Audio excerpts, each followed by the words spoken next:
Tamir मैसर stage ते अचनि ऐं पंहिंजे ख़्यालनि जो इज़हार।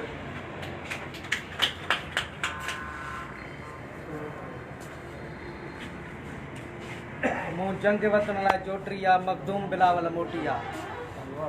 मूं जंग वतन लाइ जोटरी आ मखदूम बिलावल मोटी आ। का वेरनि सां वेड़ांद कयूं थो राह टके पियो भितर में।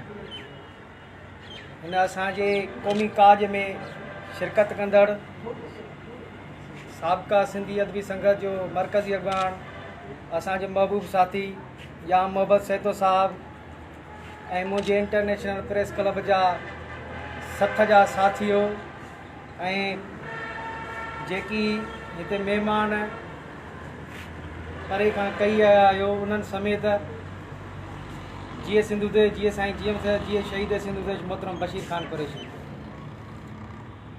अॼु इंटरनेशनल प्रेस क्लब राणीपुर तरफ़ां सिंध जी सकाफ़त जो ॾिहाड़ो मल्हायो पियो वञे। हूअं त सॼी सिंध जीअं 6 डिसंबर जेको सिंधी मीडिया अनाउंस कयो आहे उहो 6 डिसंबर आहे जंहिंखे असां क़ौमी ईद जो ॾिहाड़ो चवंदा आहियूं। पर असांजे सथ इहो वेही फ़ैसिलो कयो त 4 डिसंबर ते पंहिंजा सॼण गॾु करे पंहिंजी धरती माउ खे भेटा ॾियूं। अवां सभिनी सॼणनि खे हिन ईद जे ॾिहाड़े ते सकाफ़त एकता जी मुबारकबाद ॾियां थो। दोस्तो ऐं साथियो, सिंध कुन फयकुन खां वठी हिन धरतीअ जे ॻोल्हे ते आहे, पर किताब लिखनि था त सिंध जी सकाफ़त ओतिरी वसी पुराणी आहे जेतिरी मुंहिंजी दड़े जी उन्हनि तारीख़ लिखी आहे। असां 5100 साल तारीख़ रखंदड़ सिंध जा वारिस ऐं मालिक आहियूं। सिंध मौजूदा सूरत हाल में तमामु ॾुखे दौर मां गुज़रे पई। कॾहिं असांजे शहरनि ते कब्ज़ो कयो थो वञे, कॾहिं असांजे पाणीअ खे चोरायो थो वञे, कॾहिं असांजा दरिया सुकाया था वञनि, त कॾहिं आदम मर्दमशुमारी जे नाले में धरतीअ जे धणियुनि खे अक़लियत में तब्दील करे असली धरती धणियुनि खे हिन धरतीअ तां धिकाइण जी कोशिश जारी और सारी आहे। मुंहिंजा साथियो, असां सिर्फ़ु साल में हिकिड़ो ॾींहुं मुतहद मुनज़िम थींदा आहियूं। जेको टोपी अजरक पाए ठीकु आहे बिल्कुलु अखियुनि ते, पर असां हिन मौजूदा सूरत हाल में जेकॾहिं असां मुतहद मुनज़िम न थियासीं, जे कल्चर डे वारे प्रोग्राम ते था थियूं, त पोइ सिंध जेका हिन मौजूदा शिकिल में आहे उन में न रही सघंदी।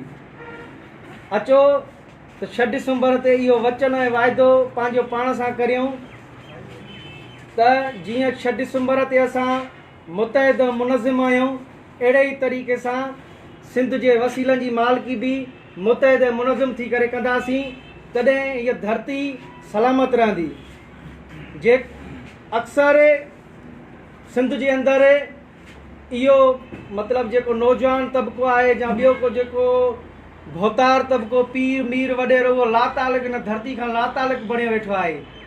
फ़लस्तीन जे अंदरि बि इहा ई शइ हुई जॾहिं उतां जो ग़रीब मिडिल तबिके जे माण्हू खे हू चिभाटींदा हुया ऐं जेको शाहूकार हुननि जे खिते जो हमराह हुयो उहो इहो ई चवंदो हुयो जेको अॼु सिंध जो माण्हू जेको पीर मीर जागीर चई रहियो आहे त असांजो छा वञे।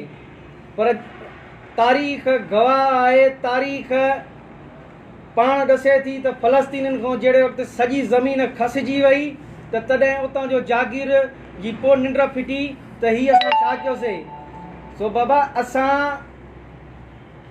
पंहिंजे रहबर साईं जीएम सैद खां वठी ऐं पंहिंजे महबूब क़ाइद शहीद सिंधुदेश मोहतरम बशीर ख़ान कुरैशीअ जी ॾसियल ऐं इख़्तियार कयल वाट अदम तशद्दुद ते हली सिंध जी मालिकी ऐं वारसी कयूं था। तव्हां असां सां भले कंहिं एतिजाज धरणे में गॾु न थियो, असां सन जी मुक़दस सरज़मीन ते सिंध जे माण्हुनि जो इहो कसम खणी चुका आहियूं त पहिरियां असांजा सिर वेंदा, उन खां पोइ सिंधी क़ौम जा वेंदा। तव्हां पंहिंजे हिसे जो कमु कयो, ॿियो कुझु न। सिंध जे वसीलनि जी जेका मालिकी फुरलुट आहे उन ते आवाज़ गॾिजी असां सां थी बीह रहो, त जीअं असां फुरियल सिंध वापसि करे सघूं।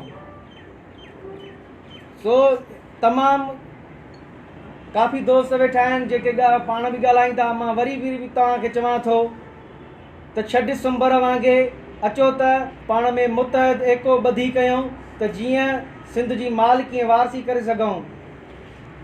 सिंध जे तालीमी इदारनि में सिंधी शागिर्दनि खां तालीम खसी पई वञे। कराची, हैदराबाद, मीरपुर ख़ास, ठट्टो बदीन जे तालीमी इदारनि में सिंधी नौजवाननि सां माटली माह वारो सलूक कयो पियो वञे। उन्हनि खे उते दाख़िला नथी ॾिनी वञे। जॾहिं हितां जो ॿहिराड़ी जो नौजवान असांजी कराची पहुचे पियो त उन्हनि खे उते तालीम ते बंदिश लॻल आहे। पर अफ़सोस सां चवणो थो पवे